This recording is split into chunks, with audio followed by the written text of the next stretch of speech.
I am currently the Deputy Director for Development and Gardening, which is an international nonprofit that works primarily in East Africa doing sustainable gardening and agriculture with hospitals and clinics.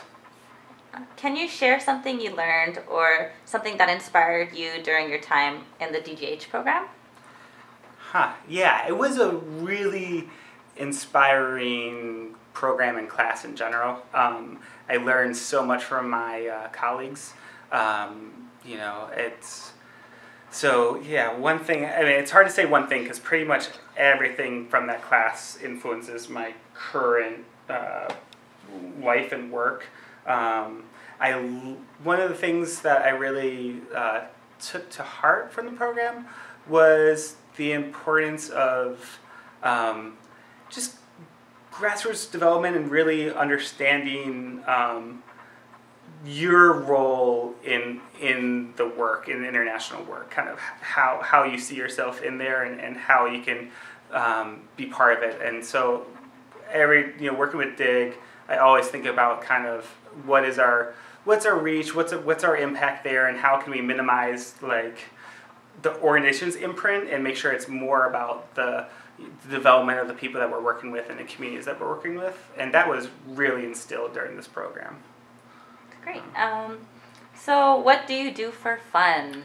Yeah, it's fun. I snowboard. I brought my snowboard out west again. I live in Vermont, so we do a lot of hiking. I have 2 kids, so I do a lot of chasing them around.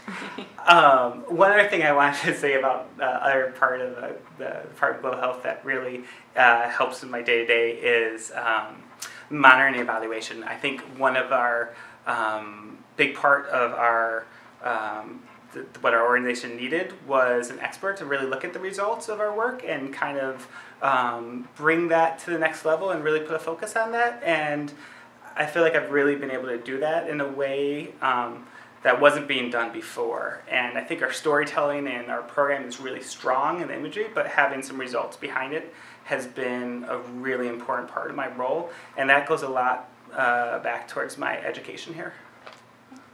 What advice do you have for current DGH students? Current DGH students. I would say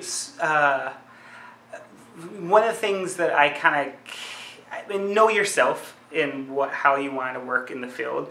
I'm a generalist, and I've kind of known that about myself. I like to do a lot of different things, and I'm in a position now where I wear lots of different hats. I work with the board, I write grants, I do our website stuff, but then I also do a lot of the program management, and for me it's perfect because I like to be doing a lot of different things.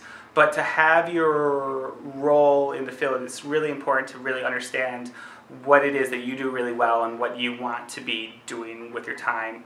If it's epidemiology and that's what you want to do, go do it. If you want to be a monitoring evaluation specialist, really get into that. And don't be afraid to just really get into the expertise in the field that you want to do. And don't be afraid to think about how that relates, because anything you do locally, you can also do globally, and the experiences that you learn globally, you can then apply to domestic jobs and work too. And I think lots of times people think about international health as it's got to be this one thing, or but it's really you and it's your skill set that you have to offer, and get your experience. UW is great at having students who have already done work in the field, but there's nothing that can replace being in in your site, working in the field internationally, and really learning hands-on what global development, what global health is like. Thank you. Yeah, you're welcome.